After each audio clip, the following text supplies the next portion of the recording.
कलवरी के पास खड़ा हो, खून की धारा देखता जा, तेरे पापों का यही दाम दिया है मसीह यीशु ने।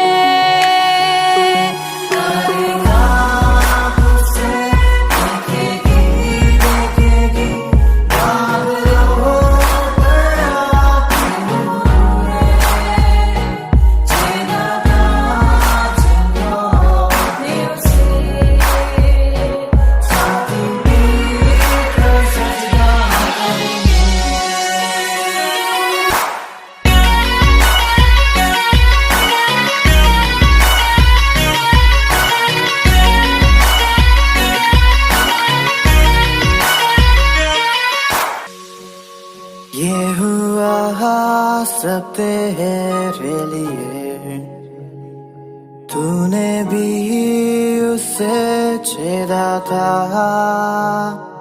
फिर भी प्यार से वो बुलाता,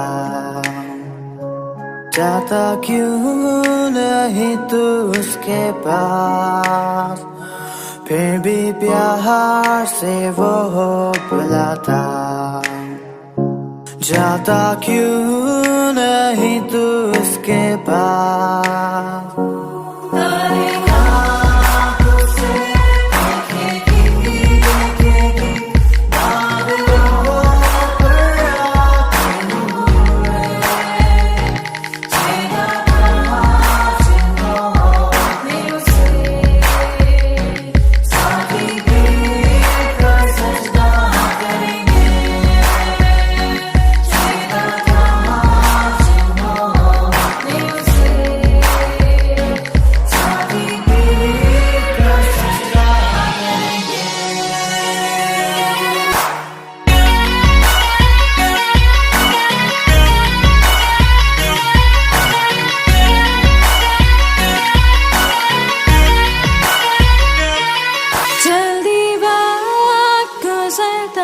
चाहता है, रात अंधेरी आती है, तौबा कर दरवाजा होगा बंद, कुछ ना होगा वे पछताने से, तौबा कर दरवाजा होगा बंद, कुछ ना होगा वे पछताने से।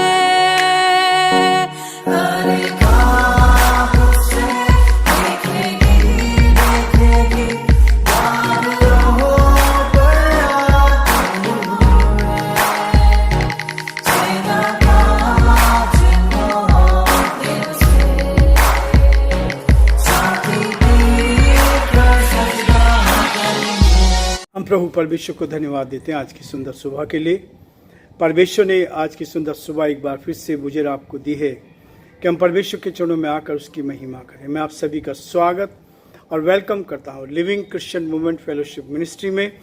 परमेश्वर का धन्यवाद हो कि आज हम एक बार फिर से इस सुबह के वक्त परमेश्वर के चरणों में हैं ताकि प्रभु की महिमा करें, परमेश्वर के नाम को धन्य कह सकें। प्रियो, वचन हमें हर दिन प्रोत्साहित करता है, आगे बढ़ाता है ताकि हम आगे बढ़कर प्रभु की महिमा करें। गलती उसका पहला अध्याय और उसके 11, 12 और 13 पद को मैं आपके सामने पढ़ूंगा। वचन में लिखा है, हे भाइयों, मैं तुम्हें बताया देता हूँ कि जो सुसमाचार मैंने सुनाया वह मनुष्य का नहीं, क्योंकि वह मुझे मनुष्य की ओर से नहीं पहुँचा और ना मुझे सिखाया गया, पर यीशु मसीह के प्रकाशन से मिला। यहूदी मत में जो पहले मेरा चाल चलन था उसके विषय तुम सुन चुके हो कि मैं परमेश्वर की कलीसिया को बहुत ही सताता और नष्ट करता था। परमेश्वर अपने इस वचन के पढ़े और सुने जाने पर आशीष दे। प्रार्थना करेंगे। धन्यवाद, स्तुति के योग्य हमारे सामर्थी परमेश्वर, आज की सुबह के लिए दिल की गहराई से आपको धन्यवाद। आपने प्रभु जी सुंदर समय दिया है कि हम आपके पवित्र चरणों में झुककर आपकी महिमा करें, जो आपकी योजना उसको पूरा कर सके। आज दिन के लिए धन्यवाद, रात्रि के मीठे विश्राम के लिए आपको धन्यवाद।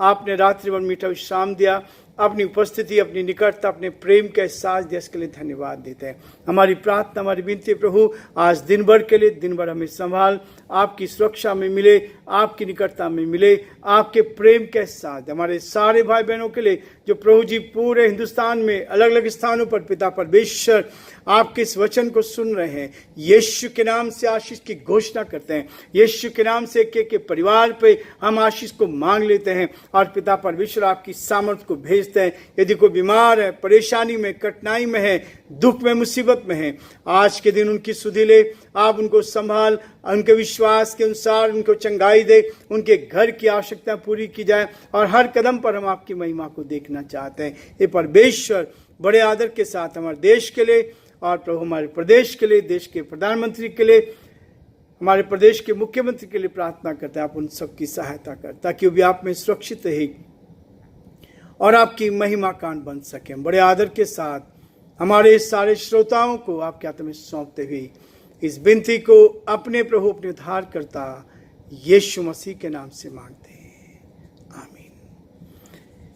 प्रियो, परमेश्वर जो है सामर्थ्यशाली है, वो हर कदम पर हमारी रक्षा करने के लिए तैयार रहता है, ताकि हम उसके साथ जीवन व्यतीत करें, उसकी महिमा कान बनते जाएं और जो परमेश्वर की योजना है उसको अपने जीवन में पूरा करें।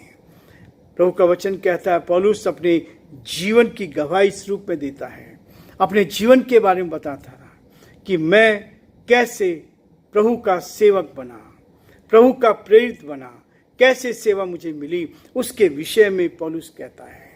और यही बात है जो वास्तव में परमेश्वर के साथ ईमानदार बनकर चलते हैं, जो परमेश्वर के साथ सच्चाई के साथ चलते हैं, जो परमेश्वर के साथ बिना समझौते के जीवन व्यतीत करते हैं। हो सकता है संसार में उनको बहुत सारी तकलीफ को झेलना पड़े, लेकिन अंत में परमेश्वर की ओर से उनको सामर्थ मिलती है। अंत में परमेश्वर उनको ऊंचाई पर ले जाता है। अंत में परमेश्वर उनके जीवन को आशीषों से भर देता है। और इस पृथ्वी पर ही परमेश्वर आपको उत्तम आशीष देगा, आपके परिवार पर आशीष देगा, आपको आशीष देगा, आपकी कलीसियाओं पर आशीष देगा, आपके पड़ोसियों पर आशीष देगा, क्योंकि परमेश्वर आपके द्वारा बहुत से लोगों को आशीषित करता है। इसलिए प्रियो, परमेश्वर का वचन 11 पद में कहता है, हे भाइयों, मैं तुम्हें बताए देता हूं, मैं अपने जीवन की गवाही देना चाहता हूं, मैं इस बात को सच्चाई से बताना चाहता हूं कि जो सुसमाचार मैंने सुनाया है, जो संदेश मैं दे रहा हूं, जो संदेश मेरी ओर से आया है, वो संदेश ये है, वह मनुष्य का नहीं है, किसी मनुष्य के द्वारा संदेश नहीं आया। प्रियो, वचन इस बात को कहता है। वचन को यदि आप लेकर चलेंगे, हम देख रहे थे डॉक्टर बिली ग्राम के बारे में। डॉक्टर बिली ग्राम ने जीवन भर क्रूस का संदेश दिया, क्रूस को अपने सामने रखा, जिस क्रूस के ऊपर यीशु मसीह लटकाया गया था, जिस क्रूस के ऊपर यीशु मसीह को चढ़ाया गया था, सूली पर चढ़ाया गया था। वो सूली आज भी लोगों को चंगाई देती है, वो सूली आज भी चंगाई का प्रतीक है। यीशु ने हमारे गुनाहों को माफ कर दिया और इसलिए पौलुस के गुनाहों को भी माफ किया। और वो कहता है कि सुसमाचार जो है ये मनुष्य का नहीं है, क्योंकि वह मुझे मनुष्य की ओर से नहीं पहुंचा और ना मुझे सिखाया गया, किसी मनुष्य के द्वारा सिखाया नहीं गया, किसी मनुष्य के द्वारा नहीं पहुंचाया गया, लेकिन वह स्पष्ट करता है पर यीशु मसीह के प्रकाशन से मिला है। जिस यीशु ने उसको उस रास्ते पर, दमिश्क के रास्ते पर उसको दर्शन दिया था, ज्योति चमकी और वो ब्लाइंड हो गया, अंधा हो गया, 3 दिन तक न देख सका। लेकिन परमेश्वर के एक सेवक ने प्रभु की आवाज को सुनकर उसके पास गया और उसके लिए प्रार्थना की, हे भाई शाऊल, फिर से देखने लग। परमेश्वर की सामर्थ से फिर से देखने लगा और ये अनुभव उसका ऐसा था जो जीवन भर उसके सामने से कभी हटा नहीं। इसलिए प्रियो, वही अनुभव मैं अपने जीवन में भी देखता हूं। जिस दिन प्रभु ने मेरे जीवन को छुआ,